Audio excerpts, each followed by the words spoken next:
של המיסיון. ולקח לי זמן לתפוס מה כואב לדבר. מה כואב ליהודי, זה צד חדש, אף פעם לא תפסתי אותו כל כך חזק. כל כך איך שהוא הציג את הדברים, איך שהוא רואה את הדברים, מאוד מאוד קשה לו לקבל את המערכת הרחבה ומקיפה של החוקים של התורה. בנוסח שלו הוא טוען שהוא מצטט דיבורים שהוא שמע שם. הוא אומר, החוק יוצר את החטא. האדם מעצמו לא הולך לעשות רע. בגלל שאוסרים עליו, אז הוא רוצה לעשות רע. מחשבה שניסיתי לחשוב אם אני מוכן, אם אני מסוגל להבין אותה. והרגשתי שיש בזה, זו טענה שיש בה ממש. אני חושב, הנושא שלנו כמובן הוא חג המצות, זמן חירותנו. נגידים לשאול את השאלה בנוסח הזה, אנחנו יצאנו ממצרים לעבדות לחירות. אז היינו במצרים משועבדים לפרעה, וכך כתוב במדרש, כשמשה רבינו, שפרעה שחרר את עם ישראל, אז הוא אמר, עד היום הייתם עבדי פרעה, מהיום אתם עבדי השם. והם עונים, הללו עבדי השם. אז נשאל השואל, שהתם נקרא לזה, מה יובח?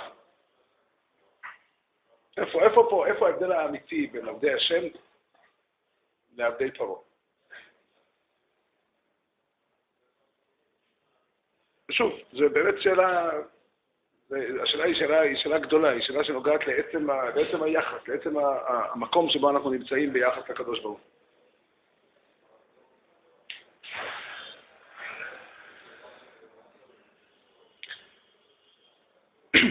אז ככה, אני חושב שכך הם פני הדברים. אם אנחנו מסתכלים, אם אנחנו מבינים שבורא העולם נתן מערכת של חוקים, איך אנחנו צריכים לפעול, המערכת מציבה את הרצון שלו. כמובן, לא שהוא יתברך צריך את זה לעצמו, הוא צריך את זה בשבילנו. אבל ככה הוא רוצה שהדברים יראו, ואנחנו צריכים, איך אומרים, אנחנו צריכים להתאים את עצמנו לתוך המסגרת הזאת, ויותר חריף מזה. אנחנו בעל כורחנו, נמצאים בתוך המסגרת שהוא יתברך יותר. זה בעצם אומר האדם הוא בהכרח כבול. בהכרח כבול. זה פירוש המושג עבד. עבד זה דבר מדהים. התופעה ששמה עבדות היא תופעה מדהימה מאוד.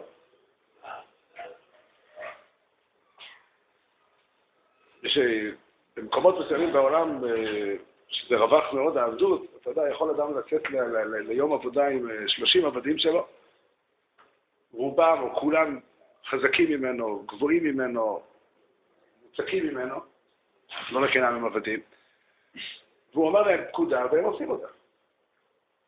הם יכולים ברגע אחד להרוג אותו. אבל זה לא עולה על דעתם. זה לא עולה על דעתם, הם עבדים. עבדים פירושו, זה מצב מנטלי, נקרא לזה ככה. עבדות לא יכולה להתקיים מצד הכוח בלבד. לפעמים כן, אני לא אומר, אפשר לקחת בן אדם ולהפסיק אותו בכלא, אבל באופן עקרוני, העבדות כתופעה היא קיימת מכוח מציאות נפשית, מכוח מצב נפשי מסוים. והאדם שחי במנטליות של עבד, אז הוא תופס את המציאות בצורה כזאת שהאני שלו הוא לא שלו. האני שלו הוא לא שלו. הוא באמת עבד.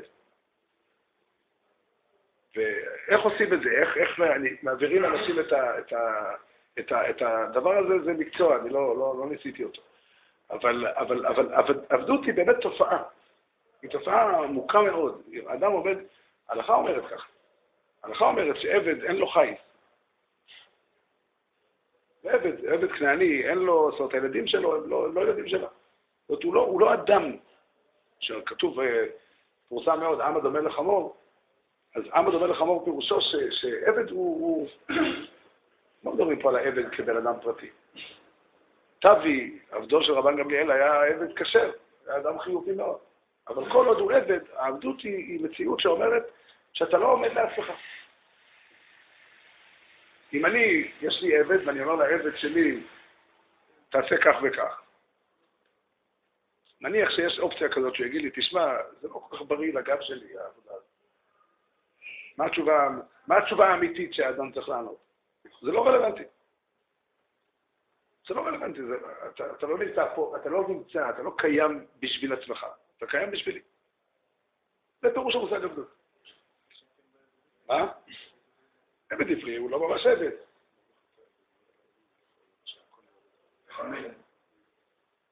עבד עברי, הוא לא ממש עבד. אבל עבדות באמת, ואחד הדברים המיוחדים בבריאה, זה שיש אופציה כזאת. זאת אומרת, אפשר לקחת אנשים לעשות אותם עבדים.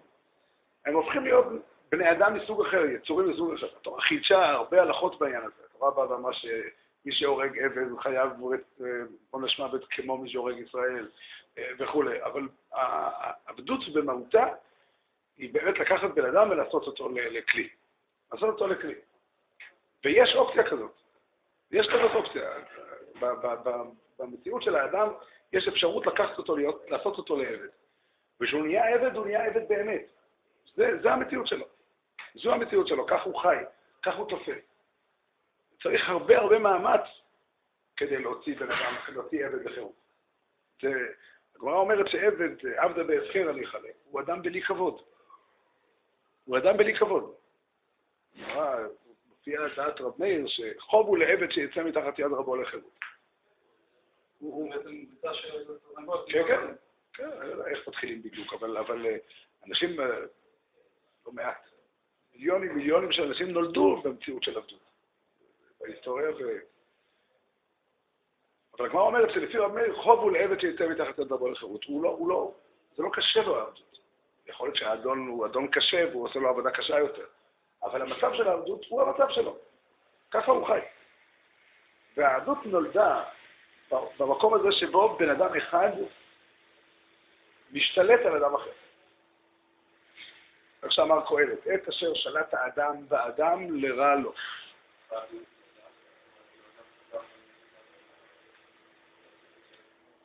אדם שנהיה עבד לעצמו, זה סוג של השאלה, צריך להיזהר זה נכון, אני לא אומר, זה רעיון נכון שהוא מפורסם מאוד. אבל לא הייתי מציע לקחת את המשפט של, את השיר שרבי יהודה הלוי אמר, כל נוסח, עבדי הזמן הם עבדי עבדים, ועבד אלוקים הוא לבדו חופשי. אני לא מצטט מדויק, אבל זה דרך המילים. זה אמת גדולה מאוד, אבל לא מדובר על עבדות במובן הזה.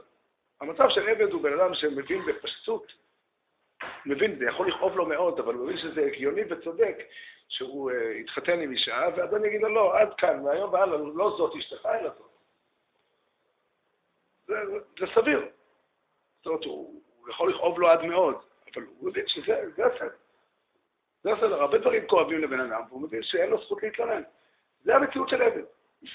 ויש אופציה שקיימת בעולם, כנראה שהאופציה הזאת נולדה בקללה שמתקלל חם, עבד עבדים יהיה לך. זו קללה שנמצאת שיש מציאות של עבדות בעולם. זו קללה לעתיד לבוא, הקדוש ברוך הוא בעצמו שונא עבדות. כשהקדוש ברוך הוא מגיע בשנת היובל, אז גאולה תיתנו לארץ, זה חירות.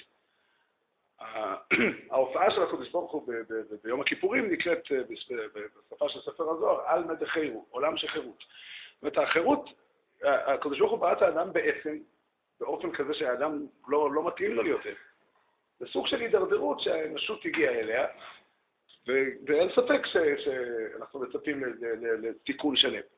אבל שוב, העבדות עניינה, הרעיון שמולך בעבדות זה שיש אופציה כזאת, שבן אדם אחד משתלט על אדם אחר, וכביכול האדם, האדון,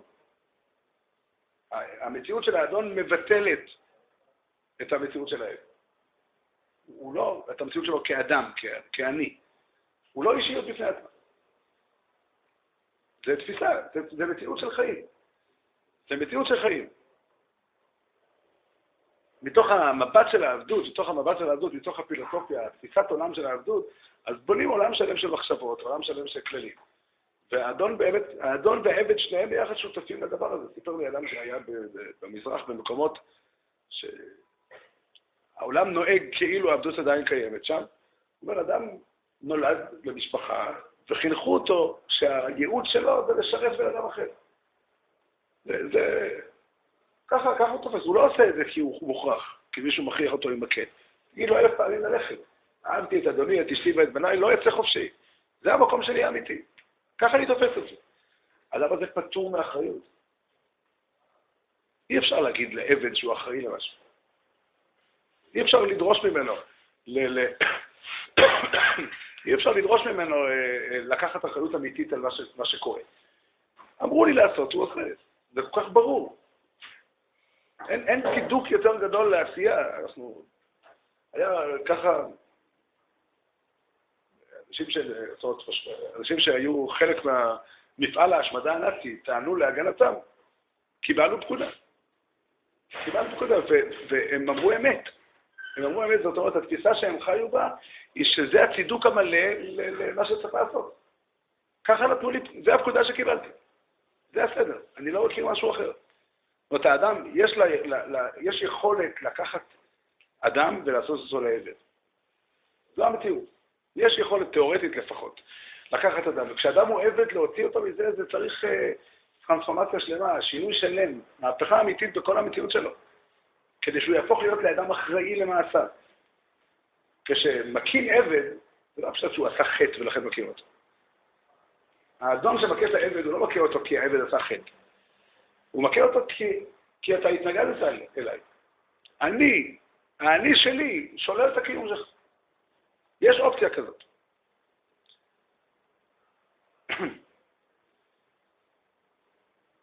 עכשיו צריך להיזהר. צריך להיזהר במה שאני הולך להגיד עכשיו, כי צריך להבין את הדברים נכון. אבל יש אופציה. יש אופציה שאדם ייקח את מושג העבדות, שאומנם אנחנו לא חיים היום במציאות שאין לנו עבדים. אבל ייקח את מושג העבדות, אולי לכל שלב, לפני השלב הרגיש. קודם כל העבדות באמת, כמו שגלעד אמר, היא תופעה. אנשים יכולים לפתח את העבדות גם בלי, לא שאני משווה, אבל אנשים יכולים לפתח את העבדות, ואדם חי במערכת שאומרת לו, אין עליך אחריות. אתה לא אדם לעצמך. הסביבה שלך תקבע לך מה יקרה. האנשים המפקדים שלך, המנהלים, מנהלי עבודה, המעסיקים שלך, וכולי, בלי סוף אפשרויות. לא, כל אחד יכול, משהו מזה, כל אחד מאיתנו פגש בימי חייו. יש מציאות, זאת אומרת, הקדוש ברוך הוא ברא את האדם מצד עצמו, מצד עצם הדבר, האדם הוא בן חורין. בן חורין זה אומר שהוא לעולם עומד בפני עצמו מול האמת. הוא עומד בפני עצמו מול האמת. ואין לו רשות לוותר על האני שלו. אין לו רשות לוותר על האחריות שלו. הוא בן חורין. הוא בן חורין. שחז"ל אמרו, אין לך בן חורין למי שעוסק בתורה. זה כמובן דורש רמה מסוימת של התגברות על התאוות, אבל לא זה עיקר הכוונה. עיקר הכוונה היא שהאדם שעוסק בתורה והוא עומד מול המחויבות שלו, מה הוא באמת חייב, הוא הופך להיות לאדם אחראי, וממילא בן חורין. הוא הופך להיות לבן אדם ששואל את עצמו מה נכון לעשות, מה מותר לעשות, מה אסור לעשות. הוא שואל את עצמו, והוא עומד עם השאלה הזאת מול בורא עולם. השאלה הזאת, היא הופכת אותו להיות בן חורין.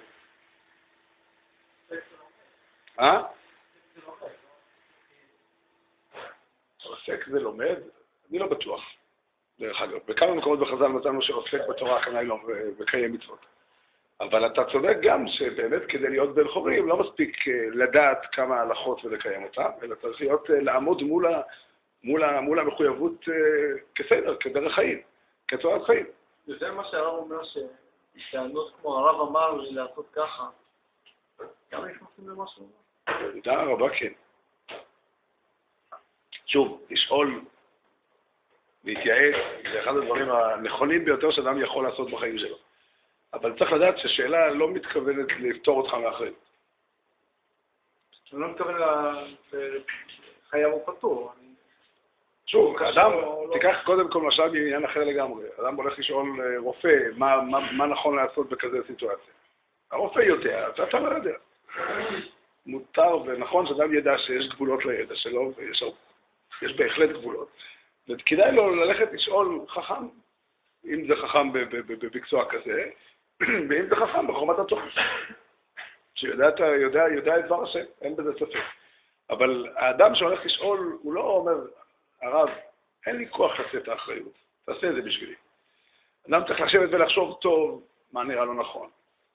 אחרי שהוא חשב ויש לו תמונה, והוא מבין את המציאות היטב, הוא יודע לשאול את השאלה נכון. לא צריך, לא זה הכוונה היום לספר, אבל אפשר לספר סיפורים רבים מאוד על אנשים איך אומרים, מזמינים תשובה אצל הרב. זה לא תמיד קשה. צריך להעמיד את השאלה בצורה מסוימת, בפרט אם אתה הולך לרב שיש לו 40 שניות או 2 דקות בשביל לך על שאלה. אני אספר לכם, כן, היה לי תלמיד שהתחבט הרבה מאוד זמן אם ללכת לצבא או לא. יום אחד הוא מתקשר אליי ואומר לי, החלטתי שאלה גדולה והוא צריך לשאול רב. הוא התקשר לרב אבינר וקיבל תשובה. אמרתי לו, אין לי שום טענות, אבל רק מעניין אותי לדעת, למה לא התקשרת לרבן עכשיו? התשובה הייתה רצינו תשובה מסוימת וקיבלת את התשובה. עכשיו, יכול להיות תשובה נכונה גם בשבילו, אני לא אומר שלא. זה עוד נושא, זה נושא אחר לגמרי. אבל מאוד מאוד הרבה פעמים אנשים, זאת אומרת, לשאול שאלה פירושו, יש לך אחריות מלאה איך אתה שואל, ואיך אתה מקבל את התשובה, ואיך אתה עושה אותה. ואדם הרבה פעמים צריך לשאול, רגע, הרב הבין באמת את מה שתיארתי, הוא שמע את כל הסיפור. אתה יודע כמה פעמים קורה שאנשים מספרים את הסיפור כמעט לגמרי. לא מדבר על זה שפגשתי יהודי שאומר לי שהוא ככה הוא נוהג קבוע, הוא הולך לשאול את אותך כאלה שאלות, והוא הרי רוצה לעשות את מה שהוא רוצה, רק הוא מאמין בזה שכשרב חיים קניבסקי יאשר את הפעולה, אז תהיה בזה ברכה. אז מה עושים? מציגים את השאלה בצורה כזאת שרב חיים קניבסקי לא יוכל לענות לו. כאילו, זה ברור לגמרי. כן, אומרים, לעשות עסקה, אין בה סיכונים בכלל, רק אפשר להרוויח, הכסף ילך רק לדברים טובים וכו'. אז מה השאלה? ברור שכן. אז זהו, הוא מאמין בזה לגמרי. הוא לגמרי מאמין בזה. זה סוג של בריחה. זה סוג של בריחה. הקדוש ברוך הוא שם אותך, כשאתה אדם, אתה אחראי. מיום היות אדם הראשון בגן עדן, שהוא בא ואמר, למה אכלת מעץ הדת? כי נתנו לי מהעץ. מה אני עושה? נתנו לי. כשהייתי ילד, לא יודע באיזה גיל. למה עשית? הוא אמר לי. אני זוכר שאמר לי מורה בבית ספר, אמר לי, הוא אמר לך ככה, ואני אמרתי אחרת. אבל זה לא תשובה נכונה.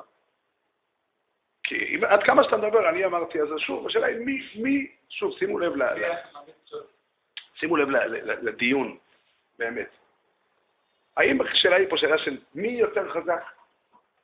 אנחנו כולנו עמדנו בהר סיני ובערבות מואב, ויצאנו ממצרים, וקראתנו ברית, ואנחנו עבדי השם. מה הכוונה היא? שאנחנו עבדים של הקדוש ברוך הוא. זאת אומרת, היינו יכולים להיות חלילה עבדי פרעה, ויש לנו ברוך השם אדון יותר טוב. הוא גם מתחשב ונותן לנו לאכול וכו'. זה ההבדל. זה הבדל עצום. אבל אני לא חושב שזה נגמר בזה. מי שמבין את העבדות ככה, מגיע לתחושה שבעצם מה שבורא עולם רוצה ממנו, זה שאלות. בורא עולם רוצה לחנוק את העני שלו. ואז מחפשים דרכים לעשות את זה. או שמתקוממים באיזשהו שלב. אבל זה באמת לא דבר פשוט בכלל. שאנחנו אומרים, באמת, הקדוש ברוך הוא, כך אומרים בתפילת ערבית, שהקדוש ברוך הוא הוציא אותנו ממצרים לחירות עולם. חירות עולם פירושו לעולם, מבחינת הזמן. כתוב מפורש בגמרא שאנחנו היום, בזמן ההוא, עבדי אחשוורוש. מה זה חירות עולם?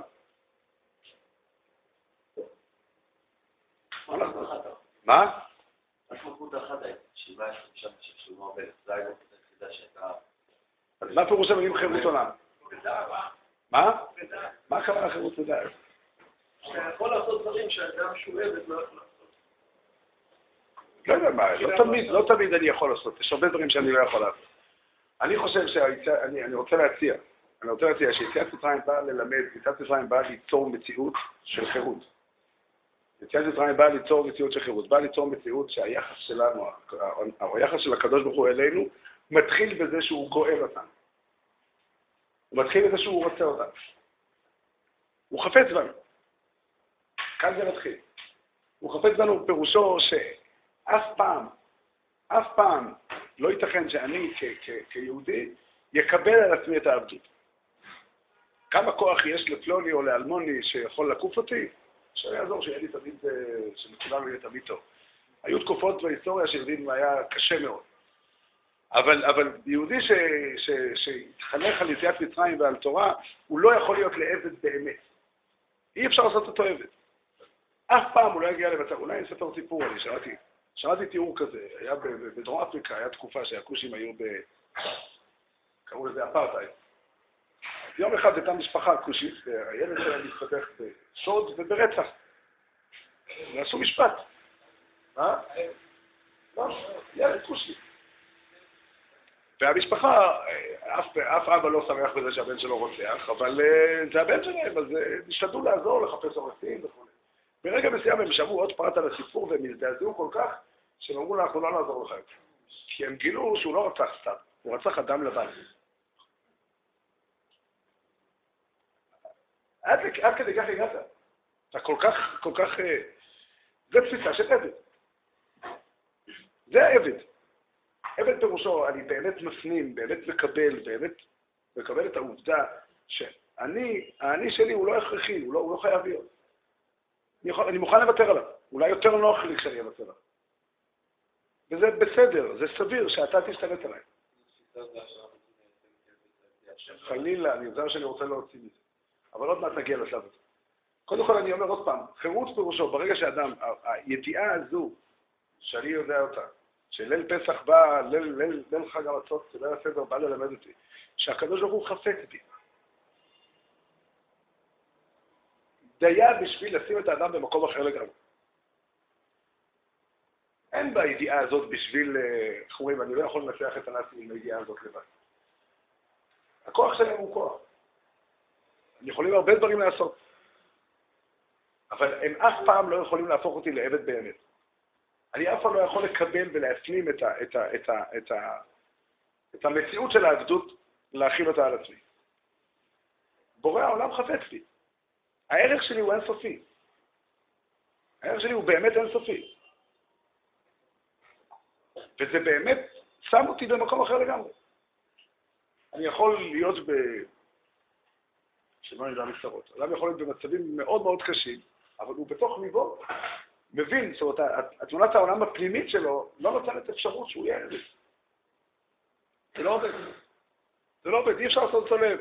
צריך הרבה מאוד להשקיע, בשביל להשכיח ממנו את יציאת מצרים.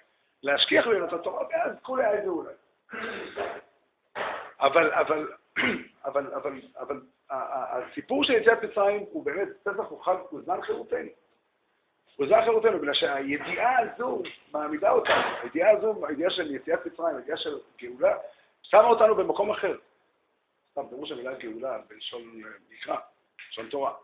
גאולה זה, יש כזה, מופיע בתורה, גואל אדם.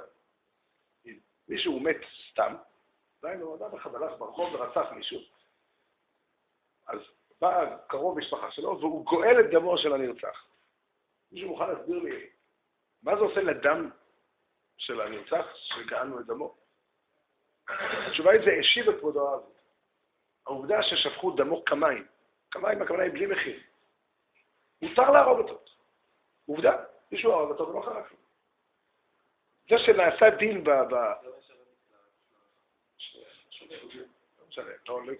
אני לא רוצה להיכנס עכשיו לסוגיה הזאת, אני רק מדבר על המושג. גאולה זה השבת הכבוד האבי. הקיום שלי יש לו ערך עצמי. מאיפה אני יודע את זה? בורא העולם מופיע בעצמו. או אני ניסה אלוקים לבוא, לקחת לו גוי מקרב גוי במסות, באותות ובמופתים, הוא לקח אותי, ממש הוציא אותי מבפנים. הוא שם חז"ל במדרש, כעובר, כרואה שמושיט ידו למעי בהמתו ומוציא שם עובר. הקדוש ברוך הוא הוציא אותי ממצרים. אנחנו כך אומרים, כל חג וחג. אתה בחרתנו מכל העמים, אהבת אותנו ורצית בנו ורוממתנו מכל הלשונות. הקדוש ברוך הוא היה חפץ בנו. ושם אותנו פה, אנחנו נמצאים פה מתוך הרצון שלו. זו הידיעה הכי מינימלית. שנמצאת בסיפור של יציאת מצרים. זה הבנה הכי פשוטה, שכל ילד ששר מה נשתנה, מגיע לשם, מגיע לזה. ודי בזה כדי להפוך להיות לאדם אחר לגמרי. לגמרי. ככל שניקח את זה יותר, נבין שזה שפלוני אמר לי, זה שכולם עושים. יכול להיות שהם עושים דברים נכונים, גם זה צריך לשקול. אבל צריך להבין שהאחריות שלי כלפי האמת, כלפי עצמי, קודם כל אחריות מלאה. אני צריך לעמוד ולהסביר לעצמי למה עשיתי את מה שעשיתי. למה זה נכון? מה אני רוצה? לאן אני רוצה ללכת? אני לא יכול, אי אפשר לשים אותי בתוך חבילה של בני אדם. אני אדם לעצמי. זו תפיסה של חירות.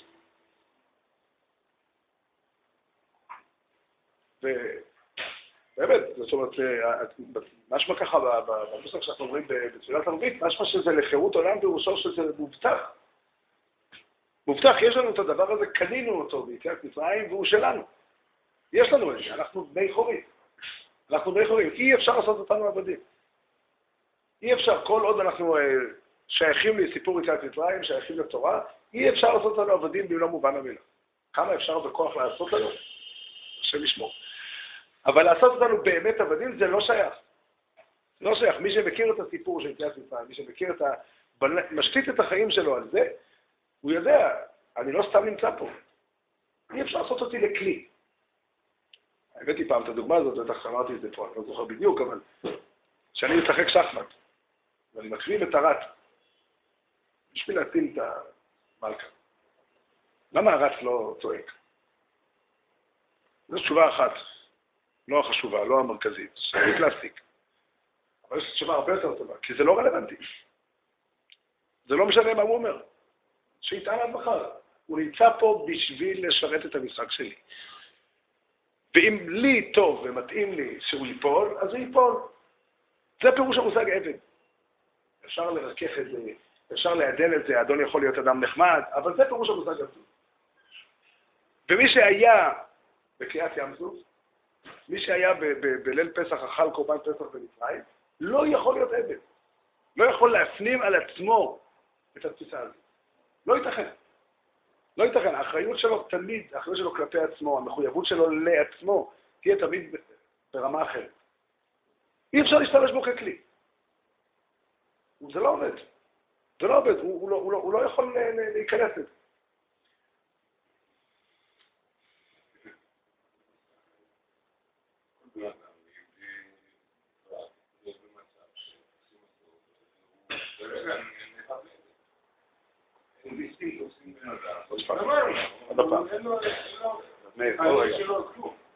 כמה הכוח של הזולת יכול להתגבר, לא דיברתי על זה.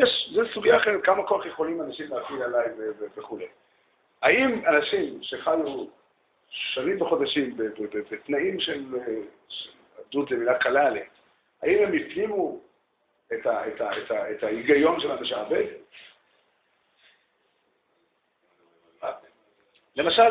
למשל אצלנו. התשובה היא לא. התשובה היא שיהודים שחיו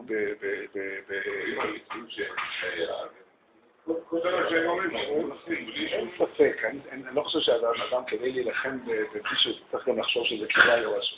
אבל האם ההיגיון, האם התפיסה, ההסכמה הפנימית, אני לא חושב, עבד לא עושה את זה כי הוא מפחד מהאדון. עבד לא שומע בכל האדון שלו כי הוא מפחד מהאדון. כי הוא מבין שזה המקום שלו במציאות. עוד פעם, העבדות, חשוב לראות לתפוס את זה. העבדות לא קיימת, לא הייתה קיימת אלפי שנים, בגלל שהאדונים היו יותר חזקים מהעבדים. זה לא נכון. אולי היה איזשהו שלב שהכוח פעל שם. העבדות קיימת לאורך, ממשיכה לפעול ופועלת המון זמן. אדם חי בתוך עבדות עשרות שנים, כי הוא באמת כך תופס את עצמו. ובאמת זה המציאות שלו. זו המציאות שלו. זה אמת.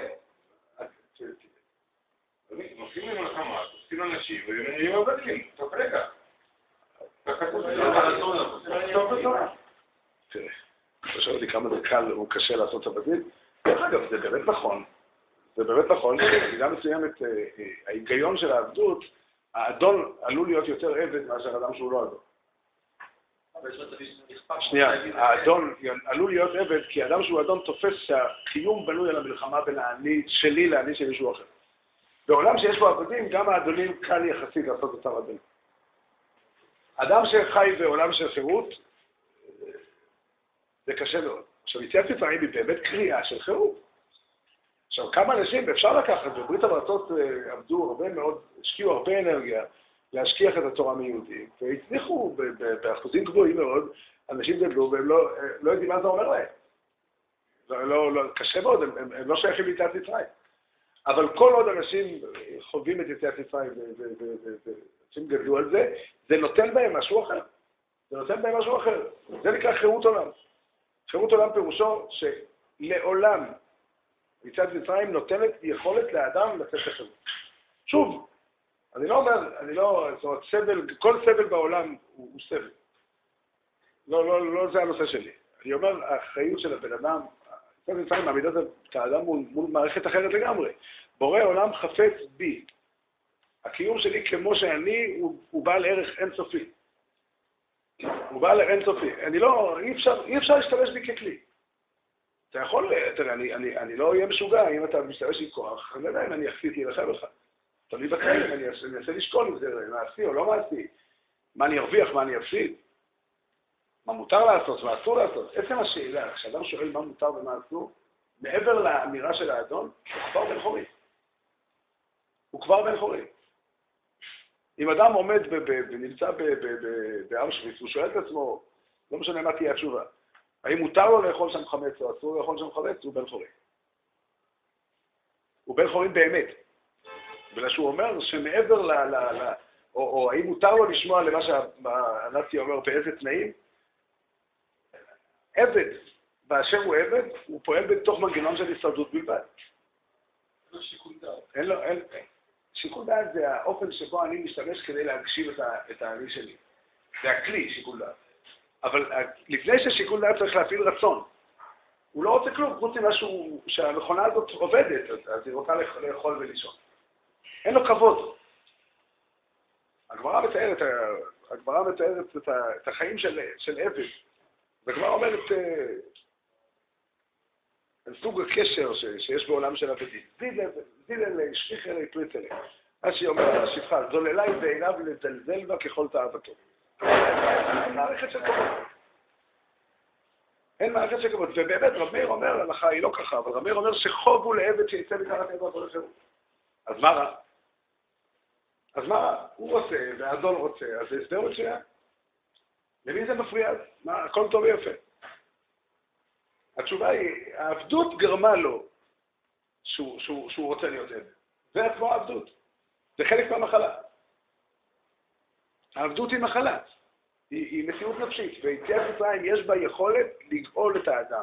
זאת אומרת, האדם יכול לתת לו סוג של כבוד פנימי כזה, שלא נותן אפשרות לעשות אותו לעבד. ושוב, אני אומר, יש תפיסת עולם של עבדות. תפיסת עולם של עבדות זה אומר שיש בעולם הרבה אנשים זה דוגמה, יש הרבה כוחות בעולם, כל כוח תובע לעצמו את כל המציאות, וכל אחד מפעיל, כל כוח מפעיל את האני שלו על הזולת. אני הצלחתי לקחת אותך לעבד. בסיטואציה אחרת אתה תצליח לקחת אותי לעבד, או שלא. אבל שוב, המקום שלי בעולם הוא מקום שאומר, אני אשתלט עליך. זאת הנחת היסוד של העבדות. ומי שבא, אני חוזר לנושא שפתחנו בו, מי שבא ניגש לתורה ולמצוות בצורה הזאת, מי שניגש לבורא עולם באופן הזה, שבורא עולם אומר, האני שלי משתלט עליך. זאת שמכניס את בורא עולם לתוך אותה מערכת של חורים. היינו עבדי פרעה ונהיינו עבדי השם. אני חושב שזה חלילה לראות את זה במקום הזה.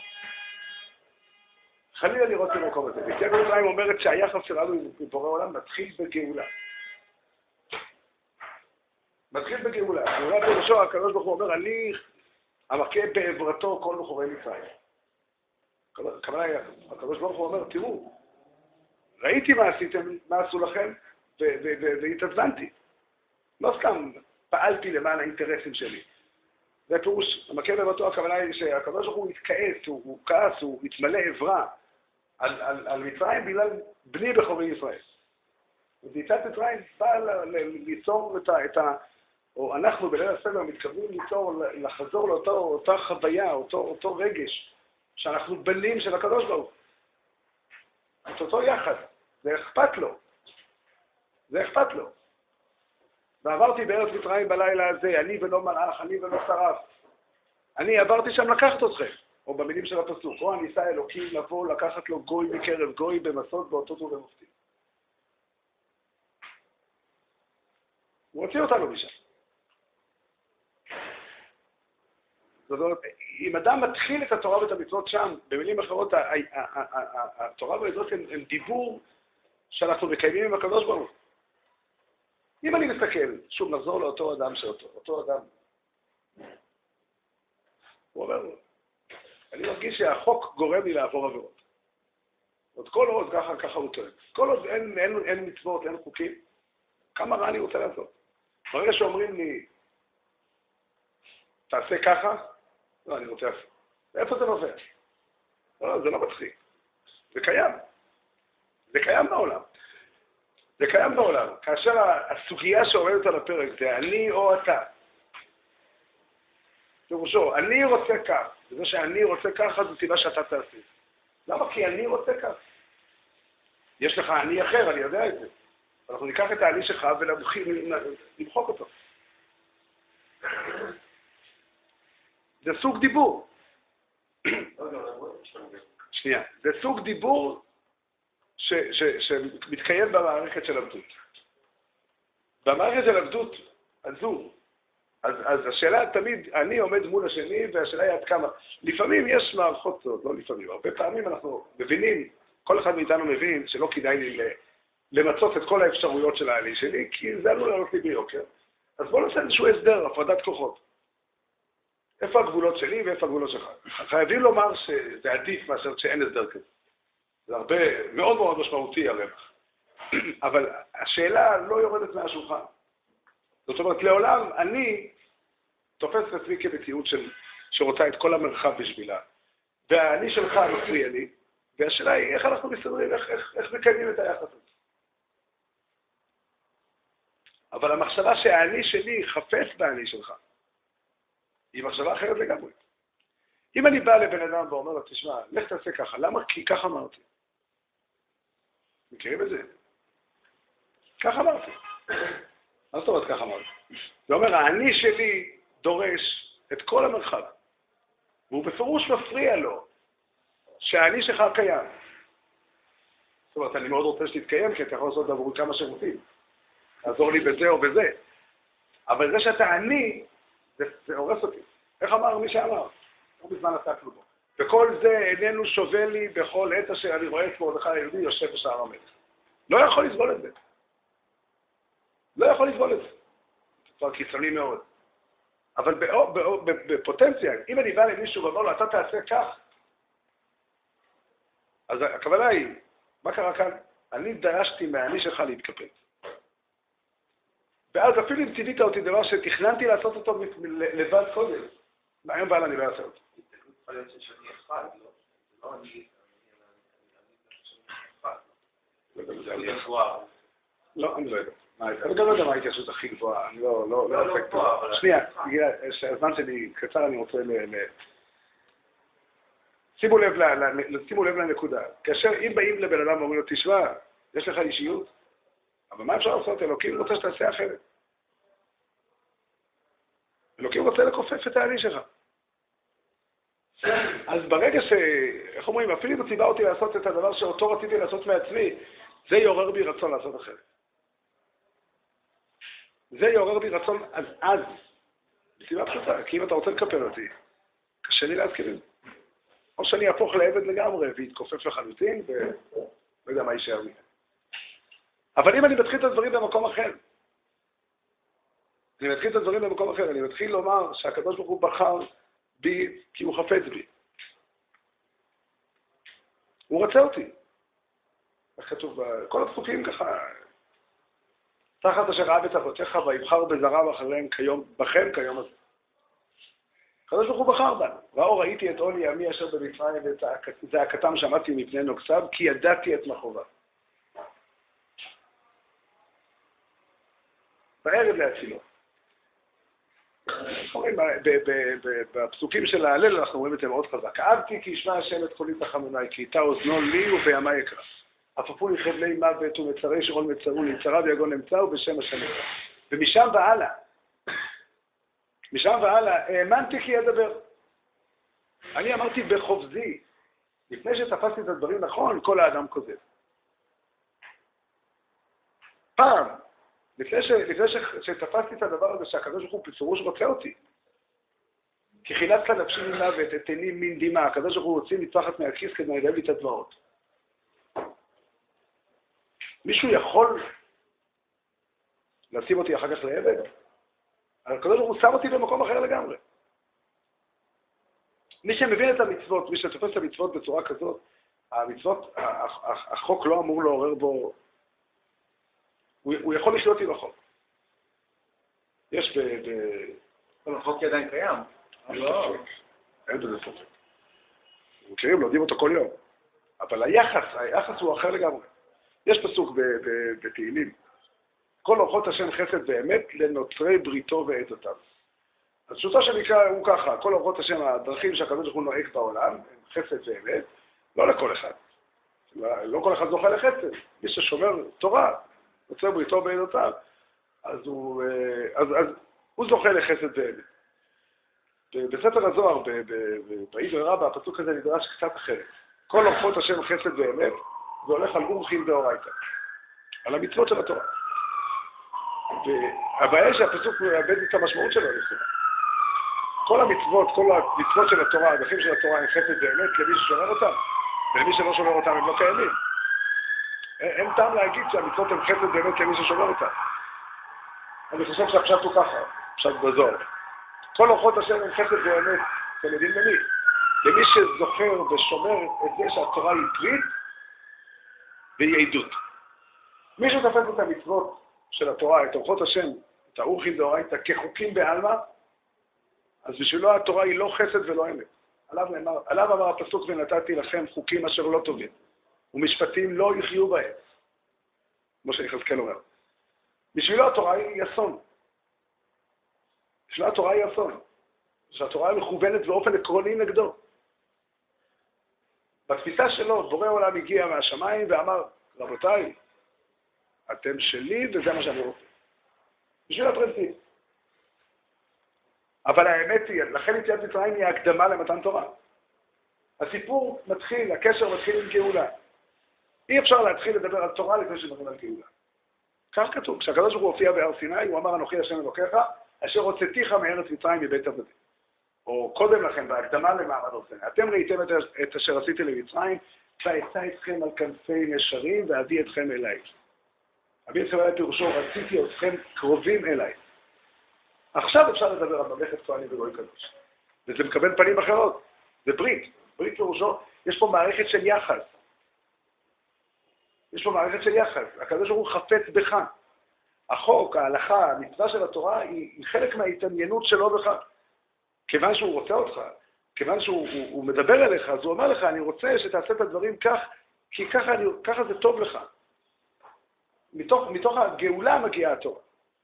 אני אקריא לסיום, אני אקריא כמה פסוקים בתהילים שנורים על סיפור יציאת מצרים בארץ. משכיל יעשה, זה פרק ע"ח. האזין להעמיד תורתי, עטו אוזניכם לאמרי פי. הבטחה במשל פי יביא יחידות מני קדם, אשר שמענו ונדעם ואבותינו סיפרו לנו. לא נכחד, יש פה דבר שמספרים אותו תמיד. תמיד, אבא לבן, לא נכחד מבניהם לדור אחרון מספרים תהילות השם, ועזוזו ונפלאותיו אשר עשה, ויקב עדות ויעקב בתורה שם בישראל, אשר ציווה את אבותינו להודיעם לבניהם. למען ידעו דור אחרון, בנים יוולדו, יקומו ויספרו לבניהם, וישימו באלוהים כסלם, ולא ישכחו מעללי אל ומצוותיו ינצורו. זאת אומרת, התכלית של סיפור יציאת מצרים, ככה אסף מספר את זה, היא שכדי שאנחנו וילדינו, כולנו נבין, נדע את היחס שהקדוש ברוך הוא מתייחס אלינו, ומצוותיו ינצורו. זאת אומרת, ככה אנחנו רואים גם בהגדה של פסח. בעבור זה יצא השם לי בצאתי במצרים. בעבור זה הכוונה היא בעבור בעבור המצוות, ככה, מפרשי הפשט פירשו, בעבור המצוות שאנחנו עושים, פסח, מצה ומרור ותפילין ושבת וכו'. הכוונה היא, יציאת מצרים באה ליצור יחס כזה שיאפשר לתורה ולמצוות להתקיים. התורה והמצוות קיימים על זה שהקדוש ברוך הוא פנה אלינו וחפץ בנו. וחז"ל במשנה בתענית אמרו דבר נפלא, בלתי נתפס כמעט. חז"ל אומרים, ביום חתונתו זה יום מתן תורה. זאת אומרת, מי שקורא את פרשת יתרו ורואה את האש והברקים, מראה כבוד השם כאש אוכלת בראש ההר, ויחרד כל העם אשר במחנה. חז"ל אומרים, כיוון שעם ישראל היו קודם ביציאת מצרים, אז הם מבינים נכון את מעמד הר סיני. הם מבינים שבעומק מעמד הר סיני הוא יום חתונתו. ולכן אי אפשר להתחיל את המהלך של מתן תורה, את המהלך של חג השבועות, בלי סיפור יציאת מצרים. ככה זה מתחיל. ככה זה מתחיל. אחרי שמדברים על גאולה, אפשר לדבר גם על תורה. שנזכה באמת לספר ביציאת מצרים. ושספר הכוונה היא לגלות לעצמנו, לנו ולבנינו, ושדבר השם יהיה תמיד בתוכנו, שנהיה קרובים לקדוש ברוך הוא.